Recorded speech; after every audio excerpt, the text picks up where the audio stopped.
નમસ્કાર દીકરીઓ, જય માતાજી।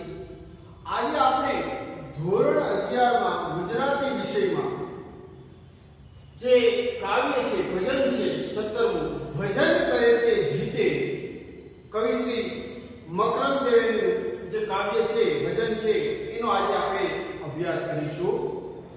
તો પ્રથમ તો આપણે કવિ શ્રી મકરંદ દવે વિશેનો પરિચય, લેખક પરિચય, કવિ પરિચય લઈ લઈએ।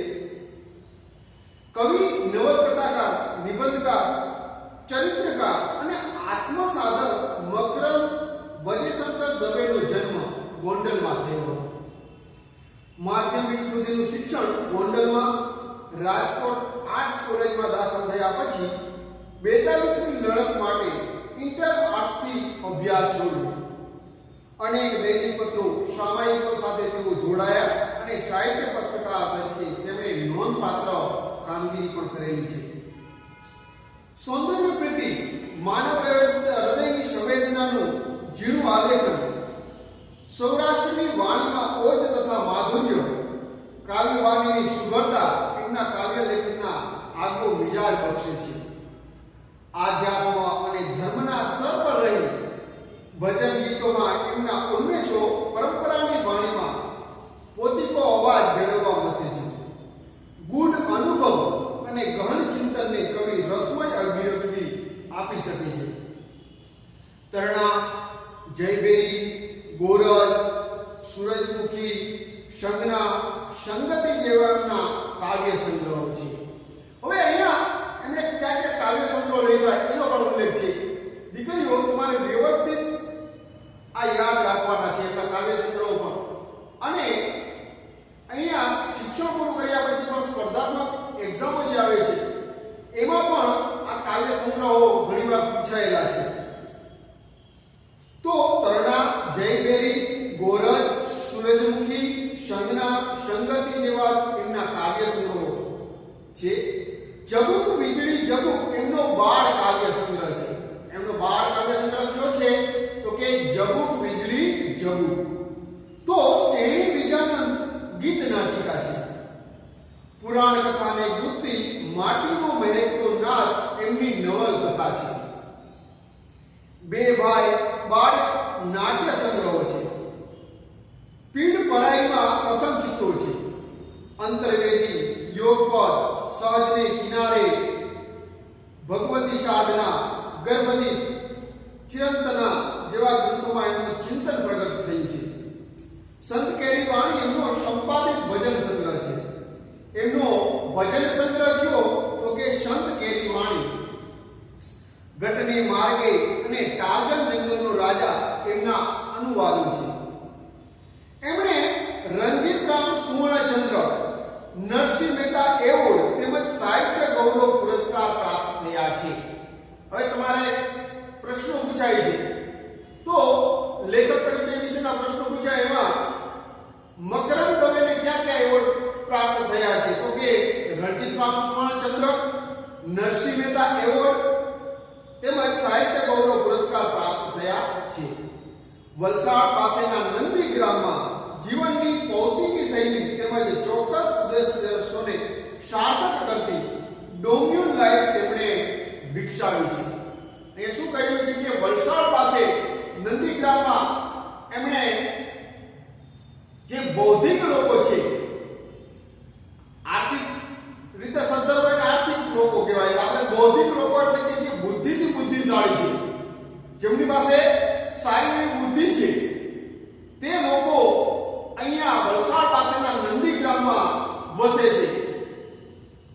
અને ત્યાં એમણે ડોમ્યુન લાઈફ નામની જે છે ચોક્કસ જીવનના ચોક્કસ ઉદ્દેશોને સાર્થક કરતી ડોમ્યુન લાઈફ વિકસાવી છે। તો અહીંયા આપણે કવિ પરિચય જોયો કે કવિ કોણ છે તો કે કવિ મકરંદ દવે, સાહિત્ય પ્રકાર તો કે ભજન છે। તેમને રણજીતરામ સુવર્ણચંદ્ર, નરસિંહ મહેતા એવોર્ડ તેમજ સાહિત્ય ગૌરવ પુરસ્કાર પ્રાપ્ત થયા છે। વલસાડ પાસેના નંદીગ્રામમાં જીવનની ભૌતિકી શૈલી તેમજ ચોક્કસ ઉદ્દેશોને સાર્થક કરતી ડોમ્યુન લાઈફ તેમણે વિકસાવી છે। તમને પ્રશ્ન પૂછવામાં આવે કે ડોમ્યુન લાઈફ કોણે વિકસાવી તો કે કવિ શ્રી મકરંદ દવે ક્યાં રહેતા? વલસાડ પાસેના નંદીગ્રામમાં. ભજન કરે તે જીતે. અહીંયા જે કાવ્ય આપવામાં આવ્યું છે, ભજન આપવામાં આવ્યું છે, એમાં ભજનમાં કવિ કહે છે કે પરમાત્માને મૂલ્યવા જશો તો તેનાથી કોઈ અર્થ નહીં સરે, પરંતુ જે સાચા હૃદયથી પરમાત્માનું ભજન કરે તે ભગવાનને જીતે છે. આથી માનવીને ભજન કરવાનું કહે છે. અહીંયા શું કહ્યું કે પ્રપંચી રીતે ધન એકઠું કરીને ભગવાનને ધનથી મૂલવવા જશો તો ભગવાન રાજી થતા નથી, પરંતુ એને સાચા હૃદયથી જો ભજશો, સાચા હૃદયથી એમને યાદ કરશો ભગવાનને, તો ભગવાન આપને જરૂર મળશે.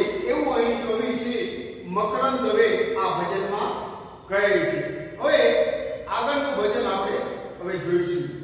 અહીંયા લેખક પરિચય જોયા પછી હવે આપણે આ જે ભજન છે એને ગાઈશું.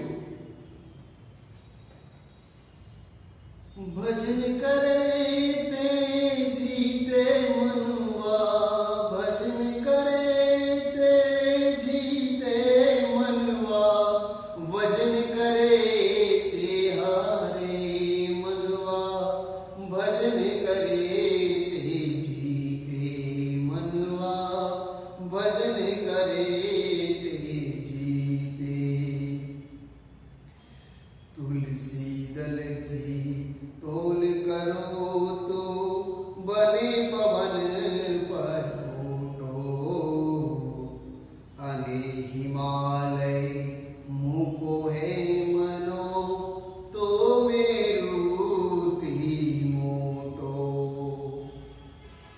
આભારે હળવા હરિવરને, આભારે હળવા હરિવરને, મૂલવો સીતે મનવા, ભજન કરે તે જીતે મનવા, ભજન કરે તે જીતે. ભજન કરે તે હારે મનવા, ભજન કરે તે જીતે મનવા, ભજન કરે તે જીતે મનવા, ભજન કરે તે જીતે. એક ઘડી તને માન મળી છે આજ વતરની ઘાટે,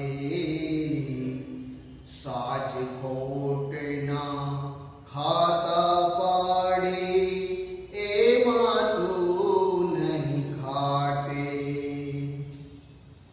સહેલીશ તું સાગર મોજે કે, સહેલીશ તું સાગર મોજે કે, પડ્યો રહીશ પછી તે મનવા, ભજન કરે તે જીતે મનવા, ભજન કરે તે જીતે. ભજન કરે તે હારે મનવા, ભજન કરે તે જીતે મનવા, ભજન કરે તે જીતે મનવા, ભજન કરે તે જીતે. આવ હવે તારા ગજ મૂકીને, વજન મૂકીને વરવા, નવલખ તારા નીચે બેઠો ક્યાં ત્રાજવડે કરવા.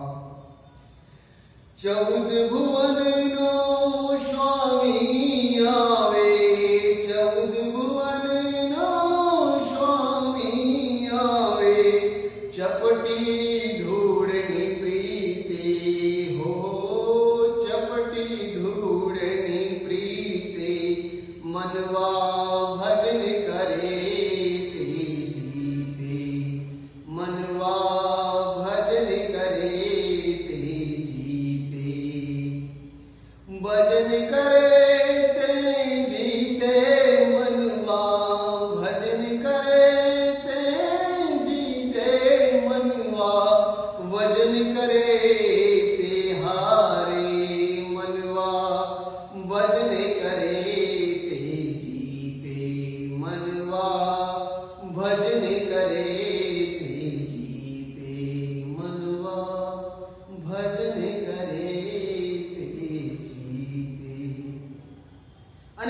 આ ભજન છે એ કવિ મકરંદ દવેના સંજ્ઞામાંથી આ લેવામાં આવ્યું છે. એ ખૂબ જ સરસ ભજન છે. તો હવે આપણે આગળ કાવ્યનો અભ્યાસ કરીશું. લેખક પરિચય અને ભજન ગાયા પછી હવે આપણે એ જે ભજન છે એનો અભ્યાસ કરીશું. અહીંયા થોડા શબ્દાર્થ આપેલા છે જેનો અભ્યાસ કરવો. ભજન કરે તે હારે મનવા, ભજન કરે તે જીતે. અહીંયા શું કીધું કે ભજન કરે તે હારે મનવા. ભજન એટલે કે ભગવાનને તમે સંપત્તિથી મૂલવશો, જે નાશ પામે એમ છે, જે મૃત્યુ પછી પણ સાથે કઈ આવતું નથી, એનાથી તમે તુલના, સંપત્તિથી તુલના કરશો, ધનથી તુલના કરશો તો ભગવાન મળતા નથી. અહીંયા ભજન કરે તે હારે મનવા. જે ભગવાનને સંપત્તિથી મૂલવે છે એ હારે, એને ભગવાન મળતા નથી. પરંતુ ભજન કરે તે જીતે એટલે કે જે સાચા હૃદયથી ભગવાનની પૂજા કરે છે અથવા ભગવાનને ભજે છે, યાદ કરે છે સાચા હૃદયથી, એને ભગવાન મળે છે. તુલસી દલથી તોલ કરો તો બને પવન પર પોટો, અને હિમાલય મૂકો હેવનો તો મેરુથી મોટો.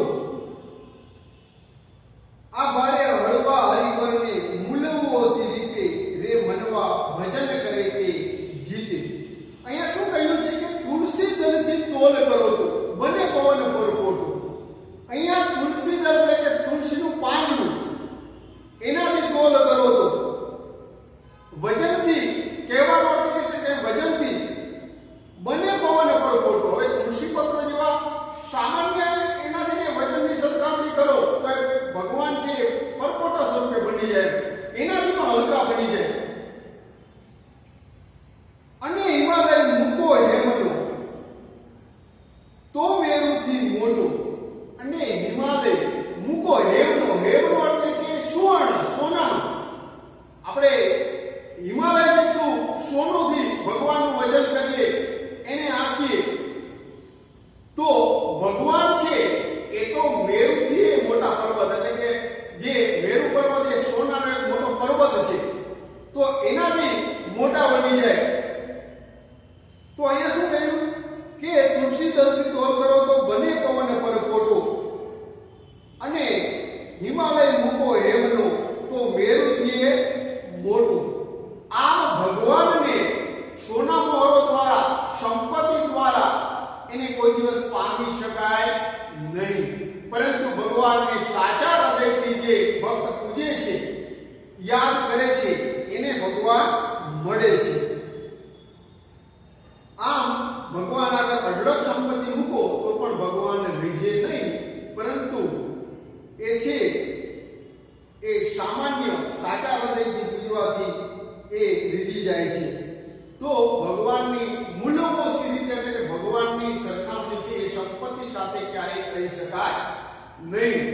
આપણે ક્યારેક જોતા હોય છે મોટા મોટા મંદિરોમાં ભગવાનની સોનાની મૂર્તિઓ બનાવવામાં આવે છે. ઘણા બધા ધનવાનો છે એ ઘણી બધી સોના મોહરો કે સોનું છે એ મંદિરોમાં દાન આપે છે. આમ ભગવાનને સંપત્તિથી એને આપે છે. ઘણા બધા ભગવાન આગળ એવી વાત રજૂ કરતા હોય છે કે હું ભગવાન મારું કામ આમ કરી દેશો તો હું ભગવાન તમને આવી સોના મોહરો ચડાવીશ, સોનાનું કંઈક બનાવી આપીશ, સોનાનું છત્ર ચડાવીશ, જો મારી આ ઈચ્છા પૂરી થઈ જશે તો. ઘણા બધા હનુમાનજી આગળ કહેતા હોય છે કે હું જો તમે મારું આ કામ કરી દેશો તો હું તમને તેલથી નવડાવીશ, તેલનો ડબ્બો ત્યાં મૂકીશ મંદિરમાં. ઘણા બધા ગણપતિને પણ કહેતા હોય છે કે મારી આ ઈચ્છા પૂરી કરશો તો હું તમને લાડુ ધરાવીશ. ત્યારે ભગવાન પણ આપણા ઉપર હસતા હોય છે કે જેનું મેં સર્જન કર્યું છે, જેને મેં બધું આ કાંઈ પણ સ્વાર્થ વિના બધું આપ્યું છે, એ આજ ભગવાન જેને મેં બનાવ્યો છે એ આજ મને બનાવવા બેઠા છે. તો ભગવાન છે એ સાચા